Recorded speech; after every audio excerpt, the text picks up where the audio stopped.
Bila seorang muslim itu beristighfar, Allah berjanji menggugurkan dosa yang pernah dilakukannya.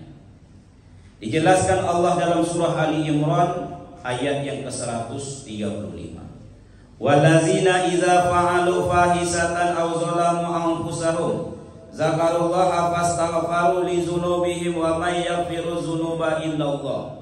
Kata Allah, orang yang terlanjur berbuat dosa, menganiaya dirinya sendiri, lalu dia ingat kepada Tuhannya, kemudian ia beristighfar memohon ampunan.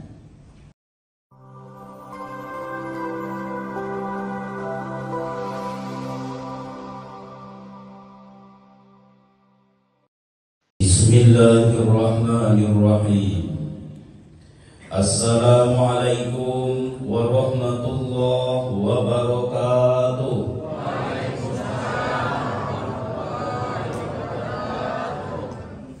Alhamdulillahi rabbil alamin. Allahumma sholli ala Muhammadin. Subhanaka la ilma lana illa ma 'allamtana innaka antal alimul hakim. La haula wa la quwwata illa billahil aliyyil azim. Yang sama kita hormati dan kita muliakan Bapak Camat Kecamatan Ujung Batu. Yang sama kita hormati, kita muliakan tokoh-tokoh agama, tokoh masyarakat, dan mungkin tokoh adat. Yang sangat kami muliakan dan kami hormati bapak-bapak, ibu-ibu, kaum muslimin dan muslimat.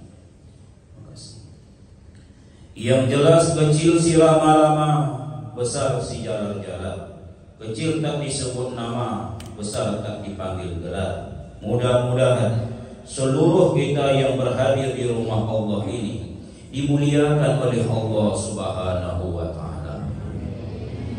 Kebiasaan saya secara pribadi dan mungkin agak membosankan jamaah adalah membicarakan keutamaan sholat subuh sebelum kita menyampaikan tausiah. Mengapa demikian? Karena satu-satunya sholat yang tak boleh dijamak hanya sholat subuh. Jadi kalau ada saudara kita tidak ikut sholat subuh berjamaah dengan alasan dijamak dengan isya, apa aku yang sholat subuh awak jamak kalau tidak boleh. Kalau dijamak saja tidak boleh, apalagi dikosor. Dikosor itu disingkat 4 menjadi 2. Kini sholatku 2 disingkatnya 10. Tentu bodoh tinggal. Maka kita bicarakan dulu keutamaan subuh berjamaah. 1. Subuh berjamaah ini pahalanya seperti berdiri sepanjang malam. Rasul menjelaskan, man shalla subha fi jama'atin faka'annama shalla laila kullahu.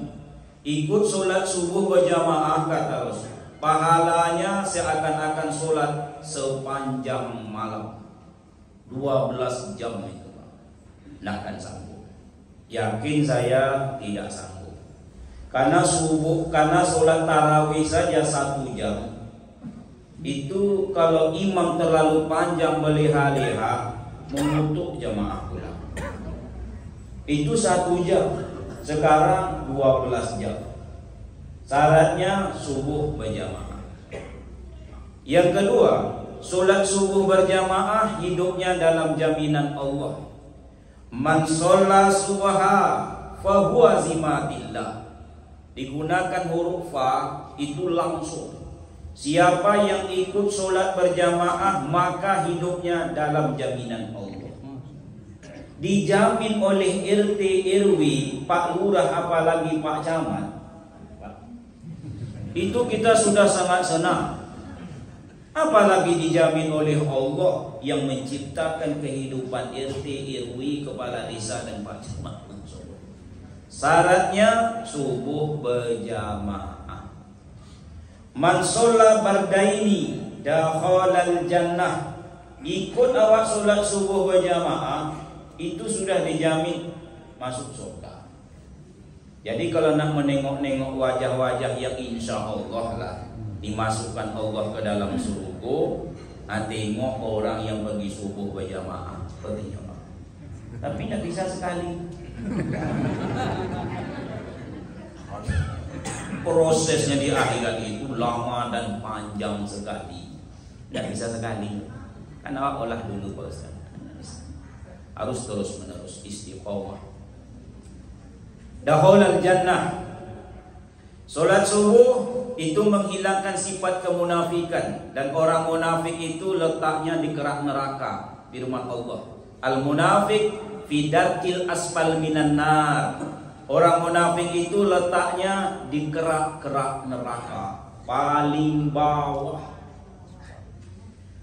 Maka laisa salat asqala alal munafiqina minal fajri wal isya'i.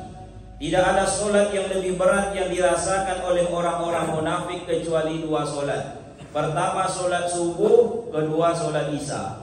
Maka introspeksi dirilah, bercerminlah di depan cermin, ambuku masuk bagian mana? Malik. Ada ciri munafik. Makanya subuh dan isya tolong rajin-rajinkan. Mandi jago tidur itu langsung mandi. Payah mandi dingin Pak Ustaz. Bayangkan orang di Eskimo sana lebih dingin dari awal. Iya enggak? Buka mantu tuh, masukkan air. Insya Allah salah satu kunci kesehatan mandi sebelum subuh. Bukan berarti saya tidak sakit juga. Umur saya sudah 54. Iyo Pak Ustaz, iyo. Kok mudo? Itulah rahasia saudara. Mandi sebelum subuh. Untuk 30-an gitu. Itu pun karena saya berjenggot Pak. Kalau sempat saya cukur bersih kelas 2 SMA. Ini mohon maaf ya. Mohon maaf. Kaum muslimin yang berbahagia, menghilangkan sifat munafik. Terakhir, man sholla subha, ikut sholat subuh, thumma qa'ada. Inilah dasar GSSB ini dibentuk. Berdalil nih. Siapa ikut sholat subuh berjamaah, thumma qa'ada, duduk dia sejenak. Kalau bukan karena gerakan sholat subuh, lah pulang awak tadi ke lawak. Duduk awak sejenak. Duduknya yazkurullah, mengingat Allah. Soal bagaimana duduk tergantung kondisi dan keberuntungan. Kondisi maksudnya faktor U. Kalau tidak faktor usia, faktor duit, uang. Boleh menyangka. Atau keberuntungan, yang beruntung dapat tiang, dapat dinding. Ia zikrullah, mengingat Allah, hatta tasmu'a syamsu, sampai terbitnya matahari. Tsumma shalla raka'ataini, dia pun tidak tinggalkan masjid. Nah, ini jangan lupa nanti Pak, sholat dulu 2 rakaat, penuhi syarat yang dibuat Rasul. Duduk sudah, zikir sudah, kemudian sholat 2 rakaat. Apa yang didapat? Kanat lahu hajatin wal umratin tammah. Dipastikan Rasul mendapatkan pahala semisal pahala orang menunaikan ibadah haji dalam berpakaian ihram. Walaupun pakaian berbeda-beda, dalam pandangan Allah berpakaian ihram. Syaratnya subuh berjamaah, duduk mendengarkan majelis ilmu, sholat 2 rakaat. 5. Tambah 2 hadis keutamaan hadir dalam majelis ilmu. 1. Majtama'a qaumun fi baitin min buyutillah. Tidaklah berkumpul suatu kaum di salah satu rumah Allah. Sekarang awaklah berkumpul. Yatluna kitab Allah. Di situ dibacakan kitab Allah, ayat Allah. Wa yatadarasunahu bainahum. Kemudian mereka berusaha menjelaskan isinya. Illa nazalat alaihim sakinah, pasti turun ketenangan di hati awak. Nyosu sibuk-sibuknya awak beperojo Bapak Ibu. Untuk bahagia di dunia itu syaratnya 2 samiang. 2 saja, kalau tidak tahu samiang, 2 saja. Yang pertama badan sonam, yang kedua hati tonam. Kurang salah satu, kurang bahagia. Senang berlabuh di jasmani, bisa dipenuhi dengan materi. Tonam, tenang, berlabuh di rohani, tak bisa dengan materi, tapi dengan firman ilahi. Karena yang menurunkan ketenangan Allah Subhanahu wa taala di hati seorang mukmin. Salah satu sumber ketenangan duduk dalam majelis ilmu. Tengok pemuka, sekali-kali angguk ke kepala. Soal paham atau ino abekol.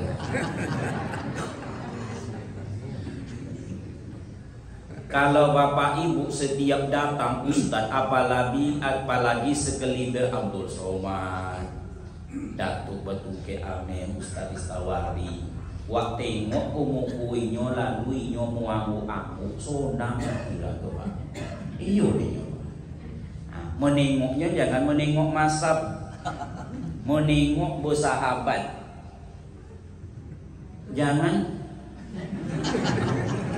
Jangan cari salah ustaz, ku cari benarnya. Iku mendengarkan ceramah tu kira mana no salah beko. Ino mungkin kami no salah. Non duduk di sikuku bukan malaikat, manusia biasa. Termasuk aku. Kalau nak mengundang ustaz nanti dulu salah, lah matinya lah pak. Undangnya balik. Anau. Angukan lupa. Menyenangkan hati orang bupahalu. Yasiru wala tu'asiru, basiru wala tunafiru. Mudahkan urusan orang, jangan dipersulit. Kata Rasul, gembirakan orang, jangan engkau takut-takuti. Salah satu mengembirakan hati ustaz, tengok kok ustaz anggukkan kepala. Walaupun iwinonya beko lah, tamah bersemangat. Nazalat alaihi musakinah wa ghasiyatuhumur rahmah. Ini saat ini bapak ibu sedang ditatap, ditengok oleh Allah dengan pandangan penuh kasih sayang. Sayang Tuhan menengoknya ibu. Kumpul orang Tuhan walaupun jauh, senang hati Allah menengok. Nanti senang Allah menengok. Wa ghasiyatuhumur rahmah wa hafatsumul malaikah, tempat awak penuh dengan malaikat. Kalau sempatlah ditampakkan Allah malaikat saat ini, ino bisa waktu duduk depan. Saking sombinya tombe, penuh dengan malaikat. Wa zakarahumullah fiman indah. Nama bapak ibu yang hadir ini sedang disebut-sebut oleh Allah di sisinya di antara para malaikat. Hadis terakhir, man salaka tariqan yaltamisu fihi ilman sahalallahu lahu tariqan ilal jannah. Siapa yang menyempatkan dirinya menempuh sebuah jalan, ia korbankan waktu, tenaga, pikiran, dan mungkin perasaannya untuk hadir dalam majelis ilmu, Allah berjanji memudahkan bagi orang itu jalannya menuju surga. Tombek besok duonya bapak ibu. Kalau inulai awak dalam surga, no payah mencari. Tengok dalam neraka, insya Allah cukup. Pak Camat kan tahu kepala-kepala desa sih. Tengok besok dalam surga. Kalau mulai apa? Lain nampak pelatih di Yesus dan lain apa? Nggak masuk neraka. Iya. Ada sebuah tempat dan ini bisa untuk dijadikan contoh bahwa kepala desanya Pak, dia setiap acara wirid mengabsen dari RT, RW, kadus, ketua BP. Kalau macam ada lebih kurang 40 orang wajib hadir. Kalau ini 3 kali ini hadir, lain sanksi dengan gue. Kalau RT langsung berhenti kan. Oh luar biasa. Oh absen surang-surang. Ustaz Haji Joni Firgo, mau-maunya begitu lah ini. Bosowit luar biasa.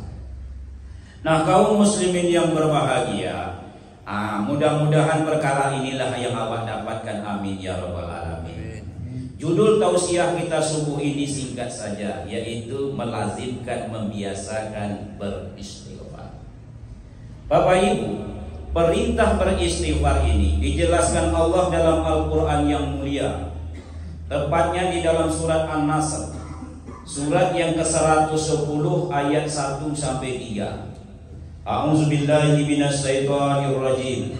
Iza jaa nasrullahi wal fath wa ra'aitan nasa yadkhuluna fi dinillahi afwaja fasabbih bihamdi rabbika wastaghfirhu innahu kana tawwaba. Perintah ini berkenan dengan Fathul Makkah, kemenangan merebut kota Mekah. 10.000 pasukan yang dibawa oleh Rasulullah menguasai kota Mekah tersebut, penuh dalam kemenangan. Turun firman Allah, Iza jaa nasrullahi wal fath. Bila sudah datang pertolongan Allah dan kemenangan. Wa ra'aitan nasa yadkhuluna fi dinillahi afwaja. Engkau melihat bahwa manusia itu masuk ke dalam agama Allah itu berbondong-bondong. Orang kafir Quraisy itu masuk ke dalam Islam berbondong-bondong.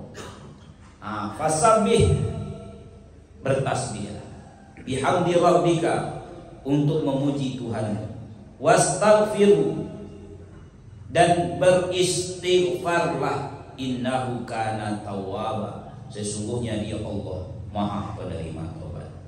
Kalau awak tengok, inilah kemenangan yang paling tinggi hari tersebut.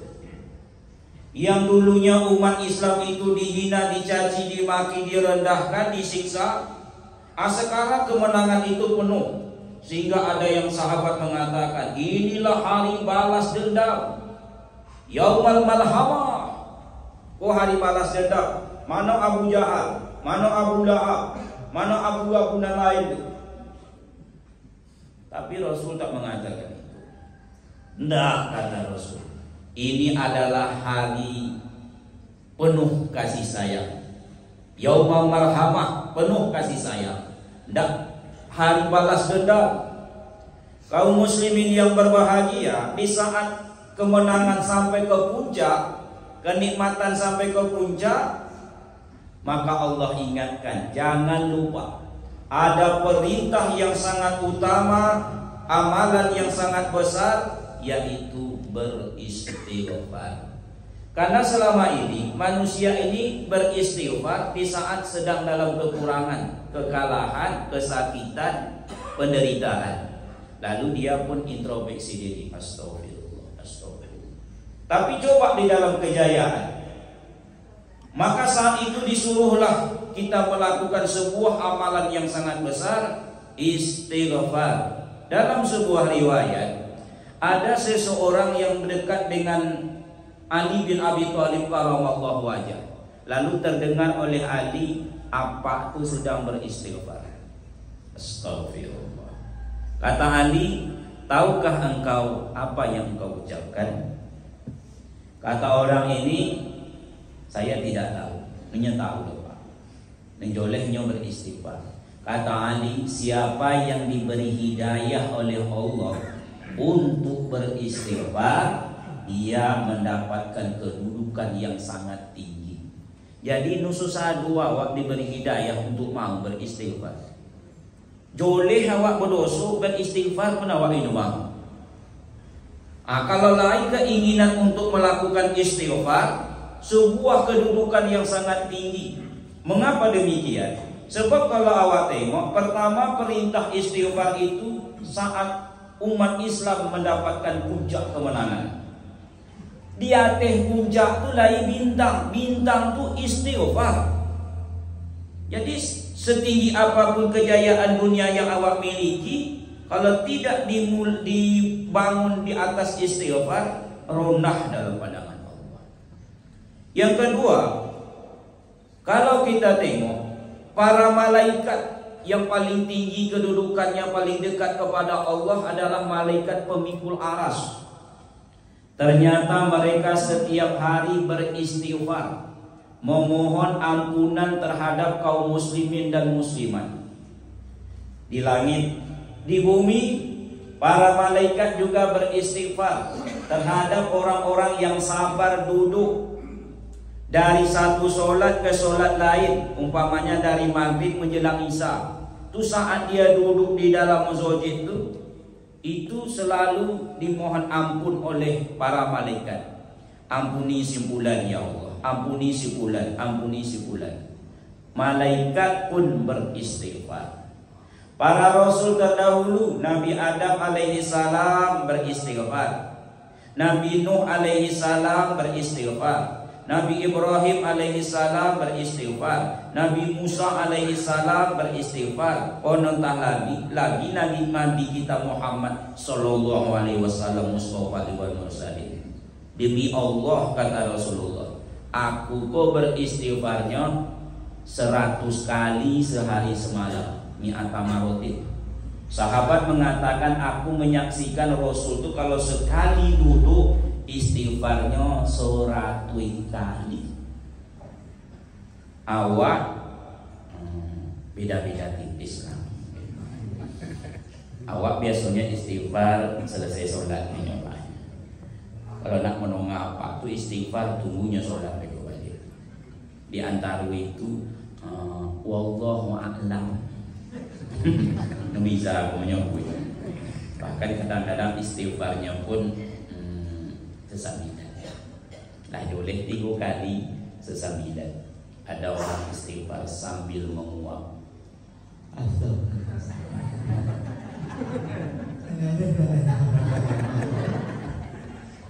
Oh Tuhan, malaikat beristighfar setiap saat. Para rasul terdahulu ulul azmi beristighfar. Nabi kita uswah hasanah, contoh kebahagiaan, beristighfar.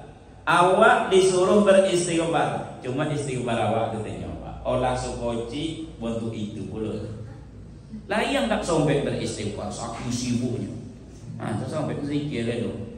Awak sibuk Ustaz, ikut urusan konti.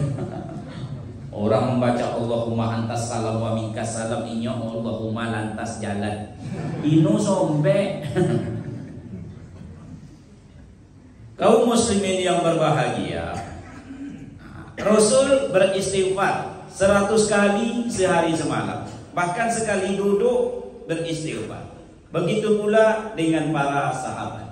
Maka kita disuruh untuk memperbanyak istighfar. Kenapa demikian? Tingginya keutamaan yang bakalan kita peroleh. Apa itu? Yang pertama adalah bila seorang muslim itu beristighfar, Allah berjanji menggugurkan dosa yang pernah dilakukannya. Dijelaskan Allah dalam surah Ali Imran ayat yang ke-135. Wallazina idza fa'alu fahisatan aw zalamu anfusahum zakarullaha fastaghfaru li dzunubihim wa may yaghfiru dzunuba illallah. Kata Allah, orang yang terlanjur berbuat dosa, menganiaya dirinya sendiri, lalu dia ingat kepada Tuhannya, kemudian ia beristighfar, memohon ampunan. Bapak Ibu, kalau awak tengok-tengok tak ada awak ni tak berdosa. Kecil, besar, sedikit, banyak, awak sadari atau tidak, setiap awak, termasuk saya yang ceramah ini, inu mungkin inu berdosa. Kalau ditengok dari luar, memang bentuknya inu berdosa, bentuk. Makanya jangan terkecoh dengan penampilan. Mana lagi berdosa? Iyonya Pak, mana dosa? Kok biak putih, bujang, bujuwa. Dipanggil orang al-mukarram.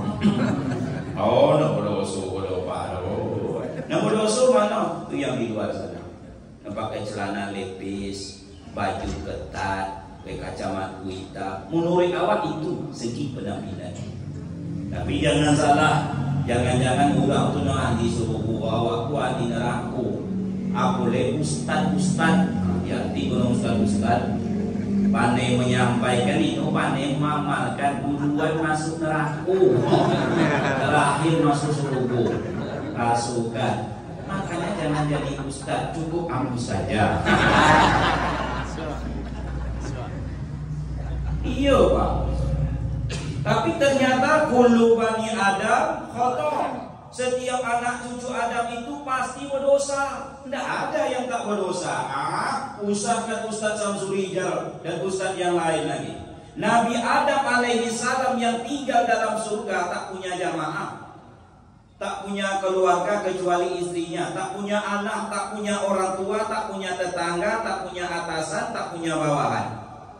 Rasanya dalam kondisi seperti itu taklah berdosa Adam. Apakah Adam tak berdosa? Lai dosa Adam. Sebuah dosa Adam itu makan buah khuldi. Sebuahnya. Qulna bitu minha jami'a, keluar dari dalam surga. Pang cerai pang makan buah populuy ditogah mengalenggang disuruhkan musuh-suruh. Tongga. Saya dicatat pantun dulu ya. Begitu yang ini. Wala taqrabu hazihi sajarah fatakuna minaz zalimin. Jangan kau dekati pohon ini, nanti kau menyesal. Ujung dari setiap dosa yang awak lakukan pasti penyesalan. Berdosa Adam. Apa li anak cucu Adam bu? Kullu bani Adam khata', pasti berdosa. Sebaik-baik mereka yang berdosa at-tawwabuna, yang segera dia bertobat. Salah satunya beristighfar. Dosa awak kepada Allah. Mungkin ketidakmampuan bapak ibu dan saya melaksanakan perintah secara maksimal, itulah jatuh kepada dosa. Jadi janganlah banyakkan dosa itu. Kalau awak judi, kalau awak mencuri, kalau awak merampok, itu sama dosa. No, dosa kepada Allah. Inu nawa elo-elo wudu itu sebuah ekspresi dosa, Pak. Lain orang wudu dah ulang-ulang tu. Lah muak bapak ibu menengok piala. Nyu apal kaji ku dek diulang. Pasah jalan dek ditompu. Berlayar kapal di Sungai Pinang, singgah sebentar di Batang Lubuh. Apal kaji dek diulang. Pasah jalan di ditompu. Diindang bareh diindang. Kurang mana Ustaz? Kurang Sumba. Diindang pada rayu. Apal kaji kode mengaji. Diundang kaji, diundang kaji lama jangan dilupu. Itunya. Berwuduk awak. Apa ini berdosa bapak ibu kalau berwuduk laju minta ampun? Dek menunggu komat, mulai dong Pak. Mungkin lagi.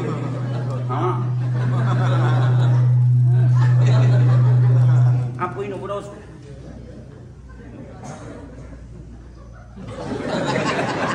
Kata malaikat mau ngapu bang, mau ngapu bang, boleh.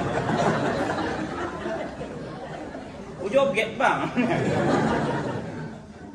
Ini kan buku dosa untuk itu tu Pak.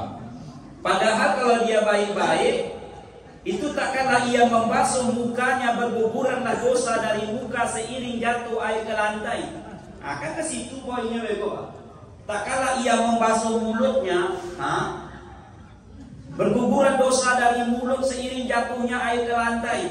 Ibu kalau kumu-kumu elok-elok bu, anggap kumu-kumu mengeluarkan dosa mulut seharian bu. Mohon maaf jangan tersinggung. Dosa ibu no paling banyak di situ.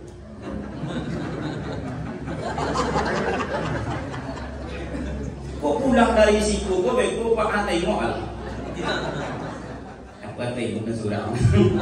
Memang tahu makan tidak itu gitu kan. Ustaz apa ada rasa. Ini kok aku deh. Memang yo lo makan itu matu udang tuh. Elo-elo bohong. Sesuaikan sunnah. Itu baru ketidakmampuan melaksanakan perintah. Solat awak. Ini mohon maaf jangan tersinggung. Solat kau kalau bisa mohon maaf, penampilan mak jangan sambung dengan manusia, kepada manusia, apalagi rendah daripada menghadapi manusia. Menghadap manusia awak biasa baju kaos, tapi jangan kasih foto. Mohon maaf. Biasa itu kopiah. Kalau menghadap Allah, servislah seperti. Jangan tersinggung Pak. Taklim ko tak bentaklim alim tombe kurang alim membentak-bentak awak. Tolong apa tu semayang solat ino kopiah. Pakai baju ya, baju kampanye. 48 partai, 48 baju di dalam hari. Ada di banyaknya untuk semayang Pak Ustaz. Kumpul. Masih lumayan yang baju. Aku pernah menengok sendiri apa tuh semayang ino baju. Pakai sarung gulung godang minta ampun. Dari segi penampilan sampai lah muak malaikat menengok. Nanti tempelangnya awak. Tempelang aja mah. Wah itu pesta pernikahan beli yang maju baju. Minyak harum segala masuk paku putih. Menghadap kepada Allah yang memberimu nikmat tu bontu. Mulai kini tolonglah hijrah, berilah yang terbaik. Kalau itu kan tolong menghadap manusia, bajulah itu, jangan hadapkan kepada Allah. Kalau percaya, baiklah besok ke kantor camat, pakai kain sarung, bulog udah yang baju. Oh Pak Camat, kalau itu kan itu jangan. Akhirnya ngurusnya ini, ini jangan. Iku konon lagi menghadap Allah. Ibu tolong elok-elok penampilan. Tolong itu kalau buruk campakkan. Kalau ini agiakan gula. Kalau kan sudah kamu buruk-buruk. Daripada ini dipakai, kau itu.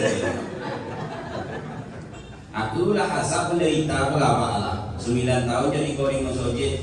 Kata ibu itu, Zal, yo bu, nio kau bulai nak. Nio, ajak kui kakak rumah daripada basi. Tapi dia aku hidup malu. Prinsip hidupku waktu itu biar malu saponya. Kue Nio kau, Nio aku ajak kui kakak rumah. Kebetulan apa kau di rumah tak ada Nio itu.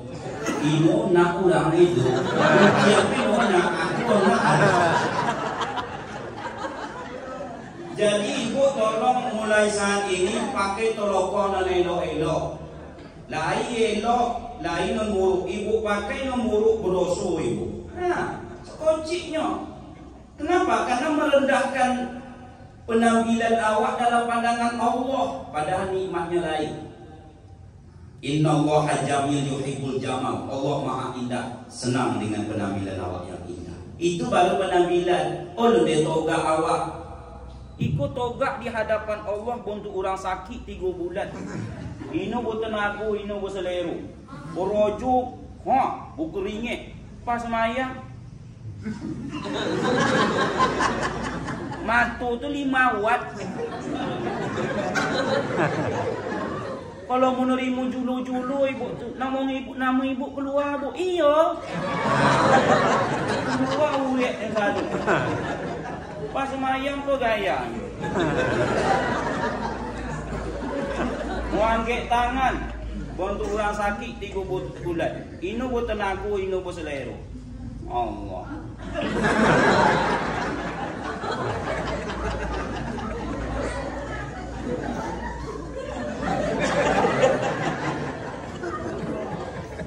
Apa ino muak malaikat menemu awak?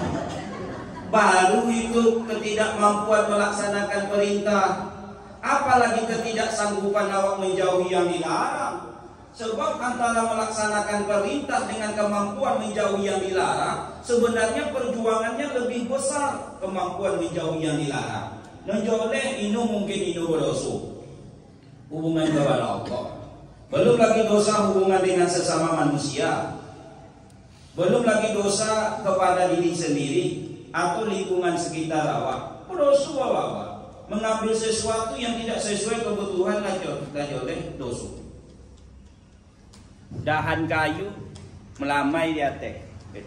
Tiba-tiba caknya awak dek lasak tangan, iya. Patahnya tu jelai-julai, purusu nak bonanya.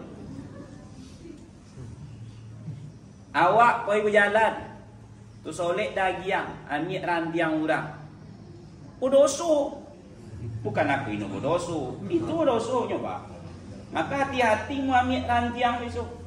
Bucomin. Oh, setiap hari tu. Setiap lewat dokek hona wak patah nak kilihkan begitu comen dia. Iyo, sampai lunak begitu jadinya Pak. Aku enggak ada nak kutulis di spion aku tu. Siapa nak memutar aku putar tangannya tu. Karena orang aku menukar itu jadinya Pak lah terpulai dia. Meroso. Nah, apa jalan keluarnya? Istighfar. Kata Rasul, beristighfarlah kamu, maka Allah akan ampuni. Bagaimana kalau Pak Ustaz dosa awak itu sepenuh langit dan bumi?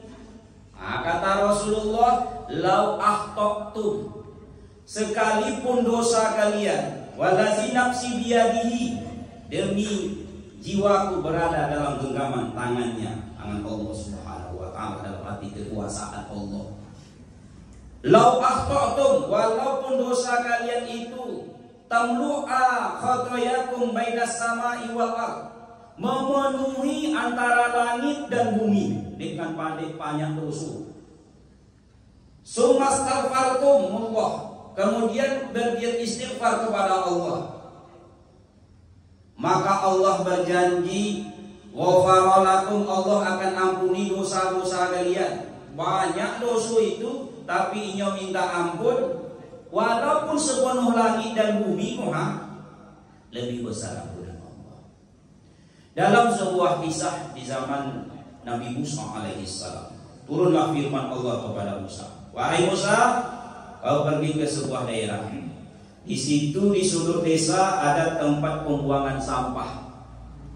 Kau akan temukan di situ seorang wali Allah, selenggarakan fardu kifayah. Nyolah meninggal, kurang kampung nak nyayah. Oi Musa, ku kampung, mana tempat pembuangan sampah kalian? Itu sudah itu Musa. Lain nasi itu udah meninggal. Oh lain Musa. Inyo tu penjahat bodoh Musa. Muak kami menengoknya. Akhirnya muncullah sakit hati, sakit dalam isu. Kami tengok-tengok, mati dah kami suruh, dia kami selenggarakan. Akhirnya dia sakit di situ, dibuang agak jauh, kemudian meninggal dunia. Tapi kata Allah, wahai Musa, pergi ke negeri tersebut, di situ ada tempat pembuangan sampah, selenggarakan fardu kifayah. Di situ ada wali. Baiklah Musa diikuti oleh beberapa pengikut. Sampai di sana, orang itu pun dimandikan, dikafani, disolatkan, lalu dikuburkan. Setelah selesai, Musa yang terkenal dengan kalamullah, wa kalamullahu Musa taklima, suka berbicara, bertanya, berdialog kepada Allah. Maka Musa pun bertanya, ya Allah, kalau dalam pandangan manusia, ulang ikut ya Allah, wali Allah lo, banyak dosanya kok. Karena pandangan Allah tak sama dengan pandangan manusia. Pandangan manusia ini kan selalu berlabuh pada waktu menambah. Kalau pandangan Allah masuk ke dalam hati apa? Makanya hasil pahala awak itu tetap berbeda. Kenapa hati awak berbeda? Soal gerakan dan bacaan mungkin sama, tapi hati berbeda. Kok ini kok berkurang pahala berbeda, walaupun sesama menengok. Lain yang menengok itu, Ustaz sama ada itu pengen membunuh. Biarlah lalu, tapi tak nanti 80. Layang sudah nih, pokoknya boleh selesai itu. Wah tapi aku insya Allah 100. Kalau udah selesai biar aku tambah. Nampak lewat mantu. Kaum muslimin yang berbahagia.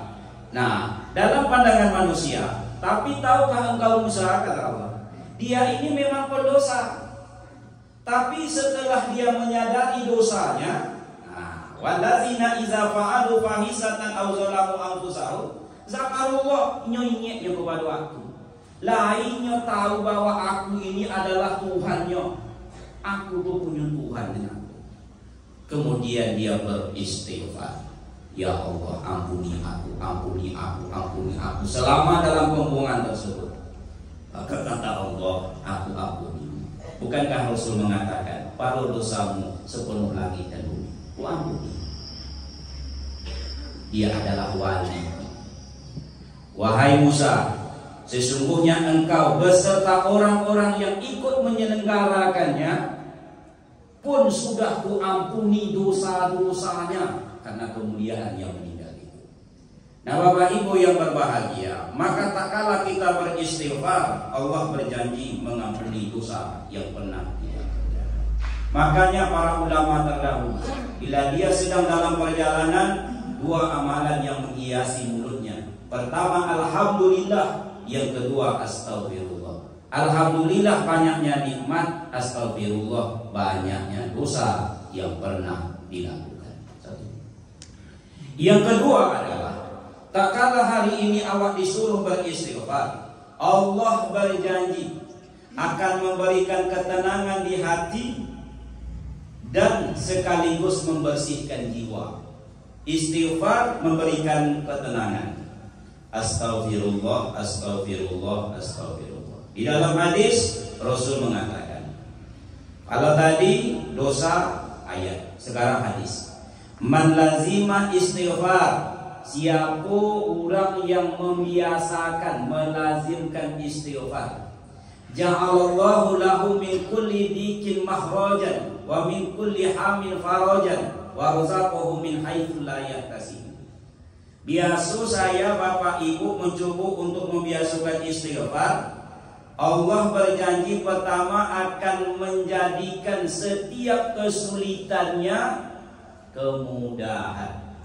Jadi kalau lagi kesulitan yang awak hadapi, Allah berjanji memberikan kemudahan di balik kesulitan tersebut. Syaratnya inyo beristighfar. Astagfirullah, astagfirullah. Nulai awak yang tidak punya masalah. Yang kadang masalah itu bisa membuat awak risau jadinya. Tapi kalau awak beristighfar, Allah carikan jalan keluar dari setiap masalah tersebut. Memang kadang-kadang jalan keluar yang diberikan Allah itu di ujung-ujung perjuangan. Pernah dulu Pak Onong tahun Pokorojo mengandalkan sore di Pekanbaru di perusahaan FICC sebelum menjadi ustaz. Ini mata sore edo menyampaikan sure-sure dari Allah. Sure Al-Baqarah, sure Ali Imran. Kota memang sure betul, teman. Nongkone ko janjian lagi. Iyo. Onah ke buta-buta sampai 3 kali manu lah rumah apa menamu iku nomor ni mulai. Manu. Kurang atas sure kan be? Kadang pertolongan Allah itu terakhir datang. Busu aku dengan ulang kadang bertanya. Hari itu busu dengan ulang bertanya. Ulang torenya. Rupanya orang Hindu.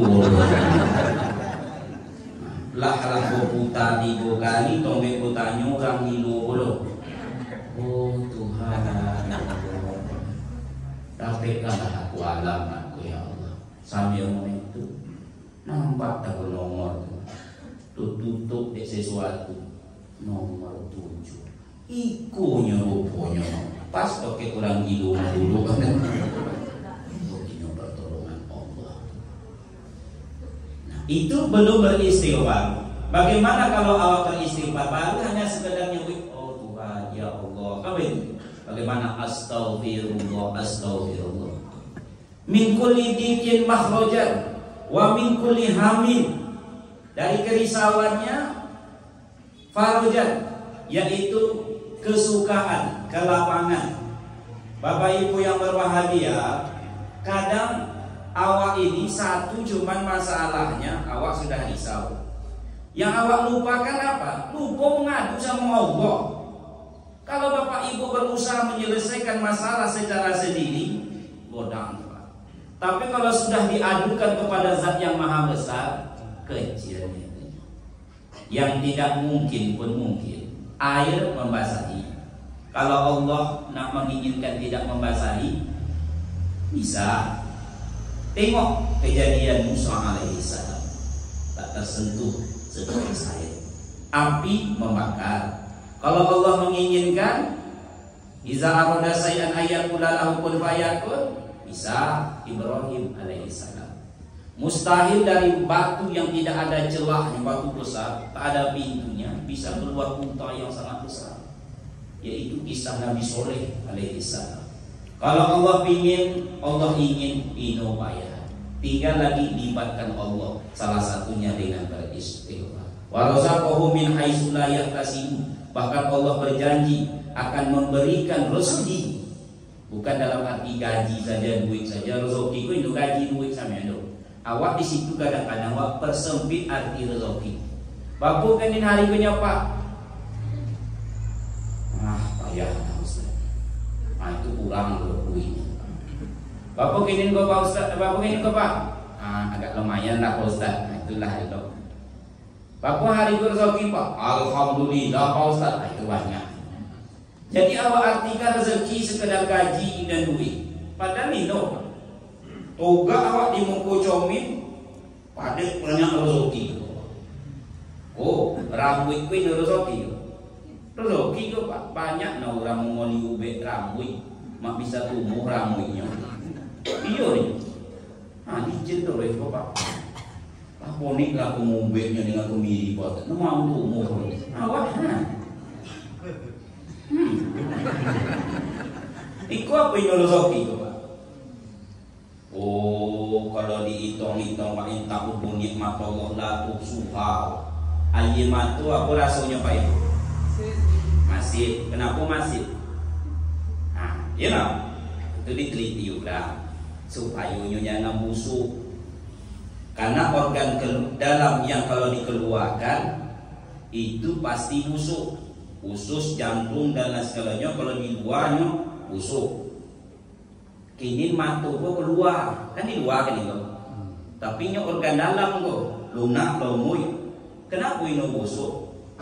Karena ia mata masin. Asin. Sesuatu yang diasinkan insya Allah ini busuk. Ibu menikah, ibu agih kicap atau agih garam. Kenapa agih garam? Supaya jangan. Itu aja mata lari ke sambiang. Ayah telingu dalam kurung tungkit. Mohon maaf. Apa rasanya Bu? Ayo betul baik. Padi nak merasa baik. Ustaz, kalau merasa. Tapi menurut buku itu memang baik. Cubu kalau mani. Di mana ada gula, di situ ada semua. Ono dengan sama. Ona wati gua. Kalau pengen buka. Padahal tidak ada 1 senti pun yang tidak diikuti somi. No saya lo tak kalah dulu sih. Nah somi itu, tapi aku datang somi. Yang 1 senti bumi diikuti. Aku lah itu orang tengah kok. Baik, ini dah cukup lah. Itu dia kau cik dia. Iyo rupanya. Air ludah apa rasanya? Iya betul. Hambar. Kalau sombek masin, ayo kopi ku masin jadi. Kalau sombek pahit, agar-agar mani ku pahit jadi. Hambarnya menyesuaikan. Masuk podek jadi podek, masuk manis jadi manis, masuk pahit jadi pahit. Itu samalah banyak nikmat Allah Subhanahu wa taala. Rezeki. Duduk kok rezeki kok Pak. Kena dulu rezeki itu Pak. Banyak orang mencari biaya 80 juta, 100 juta, mak bisa duduk, mak bisa berjalan, pergi ke rumah sakit. Apa bulan apa ini bisa duduk? 3 bulan Ustaz. Apa aja ini bisa duduk Pak? Bukan guys, nampak bisu sekolah. Kalau duduk pecah. Paling orang duduk tapi tidak bisa. Wa in ta'udhu nikmat Allah la tuhsuha. Nah, salah satunya kalau awak beristighfar, Allah berikan rezeki dari tempat yang tidak ia duga-duga sama sekali. Kisah kecil nih, 2 menit nih, 6.30 selesai. Dikisahkan oleh Imam Ahmad bin Hambali, ulama mazhab ulama besar. Suatu ketika dia sampailah ke negeri Baghdad. Boy semayang ke dalam masjid. Selesai semayang nak berehat sebentar, mengunyahkan kaki. Datang goreng yang tidak kenal dengan beliau.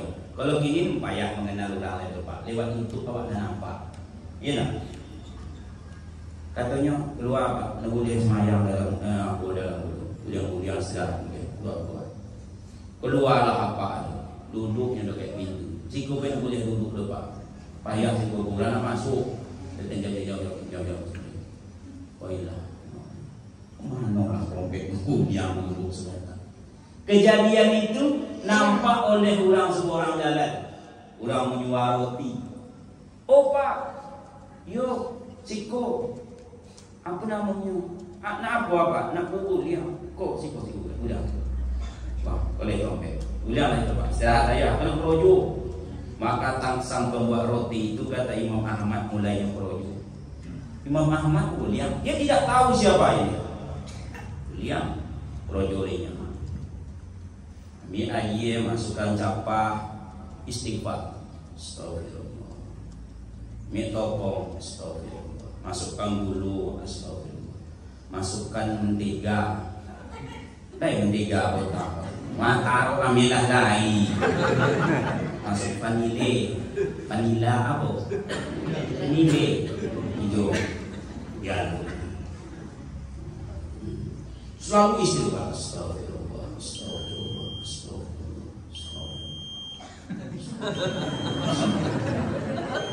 Allah, enggak benar.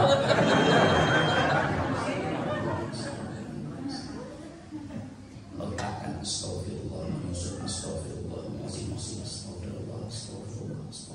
Pokoknya berdoa astagfirullah. Tengok oleh Imam Ahmad. Hebat. Tukang buah roti. Istighfar boleh. Ulama besar tuh. Imam Ahmad bin Hambali tentulah siapa beliau.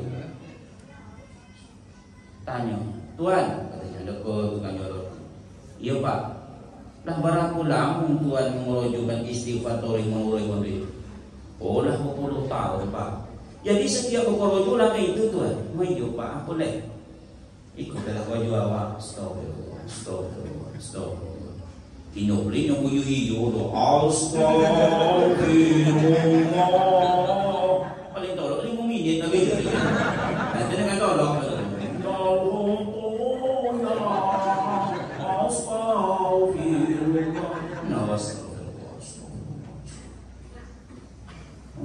Apa yang Tuhan dapatkan hasil dari memperbanyak istighfar?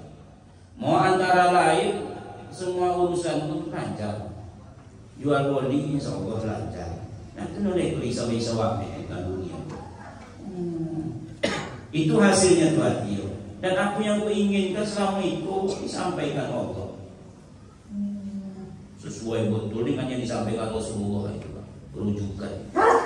Itu. Itu tuh bahasa awaknya Pak. Jadi selama itu lailah keinginan Tuhan yang itu tercapai dan lailah itu Pak. Apapun yang kuinginkan tercapai, sebuah yang apa? Apa tuh Pak? Nak usul dengan ulama besar, namanya Imam Ahmad bin Hambali. Duduk Imam Ahmad. Aku dengan ulangnya Pak. Apa ulangnya? Rupanya istighfar apa tulah kata Imam Ahmad. No undang-undang aku supaya aku datang kemari. Jadi Imam Ahmad itu tidak ada alasan untuk datang ke negeri tersebut. Hanya perasaannya ingin poin sampai ke situ. Bukan untuk mengejar sebuah ilmu atau menyampaikan sebuah ilmu. Hanya nak datang saja Pak. Ibarat bekipe hatinya Pak, aku nak datang. Istighfar itu mau undang-undang. Ini menunjukkan kebenaran orang yang beristighfar akan diberikan jalan keluar dari setiap permasalahan yang sedang dihadapi. Yang ketiga, yang terakhir, tambah kocik bayar kocik. Sedangkan orang belanja di pasar di tamahnya sekocik. Iya dah, tamah nggak kocik. Aku ini boleh menawar-nawar sekocik. Mana terakhir Pak? Itu sekali nilai terakhir. Baik yang berbahagia, yang ketiga yang terakhir. Orang yang memperbanyak melazimkan istighfar, Allah berjanji akan memberikan kegembiraan besok di kampung akhirat. Man ahabba ayunasirullah sahifatahu. Siapa yang ingin gembira hatinya besok menerima sahifah, yaitu lembaran-lembaran kitab besok di kampung akhirat, falyuksir minal istighfar, hendaklah ia memperbanyak daripada istighfarnya. Sebab nusa dua awak gembira menerima kitab itu besok, lain orang menerima kitab itu cerah mukunya dan diserahkan dari sebelah kanan atau dari depan. Lain orang mukunya muram hitam rujak, diserahkan dari sebelah kiri atau disorong dari belakang. Nah, apakah termasuk orang yang gembira? Mengapa demikian? Karena dia banyak beristighfar. Beruntunglah kata ulama, di mana setiap dua baris yang kedua daripada amalannya adalah istighfar. Salat di bawahnya istighfar, puasa di bawahnya istighfar, mendoa di bawahnya istighfar. Coba kita tengok amalan awak. Siap semayang awak istighfar, siap mengaji awak istighfar. Kebekuan kan ditutup dengan istighfar. Namanya kifah majlis. Selesai sholat istighfar, astagfirullah, astagfirullah, astagfirullah. Istighfar boleh astagfirullah. Yang kedua astagfirullahalazim. Yang ketiga astagfirullahalazim wa atubu ilaih. Hadis Nabi kepada wahai. Yang keempat itu yang dibaca oleh ustaz awak tadi. Begitu nak mendoa, mulai doa tadi itu kan sayyidul istighfar. Memang sudah ketentuan Allah dulu.